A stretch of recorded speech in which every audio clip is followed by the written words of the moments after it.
লাখ লাখ মানুষের অংশগ্রহণে অনুষ্ঠিত হয়েছে বিএনপি চেয়ারপারসন ও ৩ বারের সাবেক প্রধানমন্ত্রী দেশনেত্রী বেগম খালেদা জিয়ার জানাজা। বুধবার ৩১শে ডিসেম্বর বেলা ৩টায় রাজধানীর মানিক মিয়া অ্যাভিনিউতে তার জানাজা অনুষ্ঠিত হয়।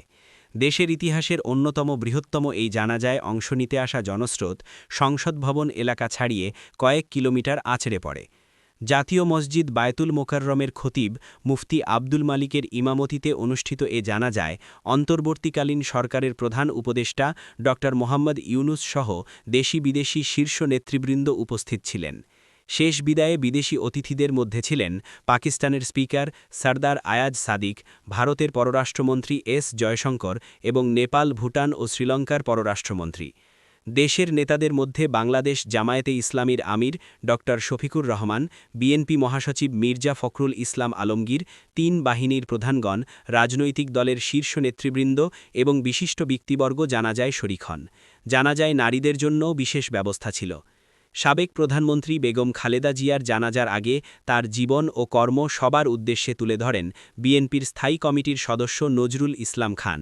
এছাড়া পরিবার ও দলের পক্ষে বেগম খালেদা জিয়ার জ্যেষ্ঠ সন্তান বিএনপির ভারপ্রাপ্ত চেয়ারম্যান তারেক রহমান সংক্ষিপ্ত বক্তব্য রাখেন। তিনি জানাজা শুরুর আগে আবেগঘন ওই বক্তব্যে মায়ের জন্য দোয়া ও তার পক্ষে ক্ষমা চান। এদিন বেগম খালেদা জিয়াকে শেষবারের মতো বিদায় জানাতে বুধবার সকাল থেকেই রাজধানীর মানিক মিয়া অ্যাভিনিউতে শোকার্থ মানুষের ঢল নামে। সরেজমিনে দেখা যায় জনস্রোত জাতীয় সংসদ এলাকা ছাড়িয়ে খামারবাড়ি, আসাদ গেট ও ফার্ম গেট সহ আশেপাশের প্রতিটি এলাকায় ছড়িয়ে পড়ে।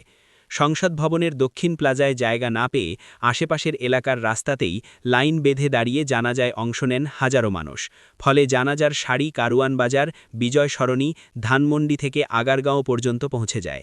এর আগে বেলা 11:50 বেগম খালেদা জিয়ার লাশ মানিক মিয়া অ্যাভিনিউয়ে আনা হয়। এ সময় সেখানে হৃদয় বিদারক দৃশ্যের অবতারণা হয়। জাতীয় পতাকায় মোড়ানো মরদেহের সঙ্গে লাল সবুজ রঙের বাসে পরিবারের সদস্যরা উপস্থিত ছিলেন। বিএনপি চেয়ারপারসনের বড় ছেলে তারেক রহমান, তার স্ত্রী ড জুবাইদা রহমান, কন্যা জাইমা রহমান ও পরিবারের অন্য সদস্যরা জানাজাস্থলে উপস্থিত ছিলেন।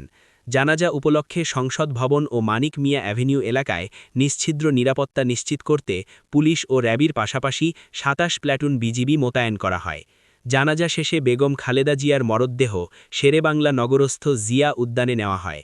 সেখানে শহীদ প্রেসিডেন্ট জিয়াউর রহমানের কবরের পাশে বেগম খালেদা জিয়াকে পূর্ণ রাষ্ট্রীয় মর্যাদায় দাফন করা হয়।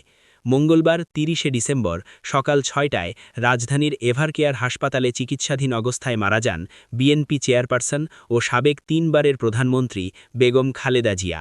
ইন্না লিল্লাহি ওয়া ইন্না ইলাইহি রাজিউন। তার মৃত্যুতে ৩ দিনের রাষ্ট্রীয় শোক ঘোষণা করেছে সরকার। একই সঙ্গে বুধবার ৩১শে ডিসেম্বর সাধারণ ছুটি ঘোষণা করা হয়। বিস্তারিত জিয়া উদ্যান থেকে সাজ্জাদুর রহমানের ভিডিও ফুটেজে। মিয়া অটো রাইস মিল গুণমানের সেরা বাছাইকৃত চাউল এখন বিষয়খালী বাজারে।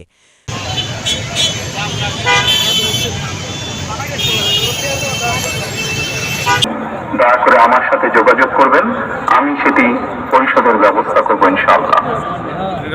একই সাথে উনি জীবিত থাকাকালীন অবস্থায় ওনার কোনো ব্যবহারে, ওনার কোনো কথায় যদি কেউ আঘাত পেয়ে থাকেন তাহলে ধর্মের পক্ষ থেকে আমি আপনাদের কাছে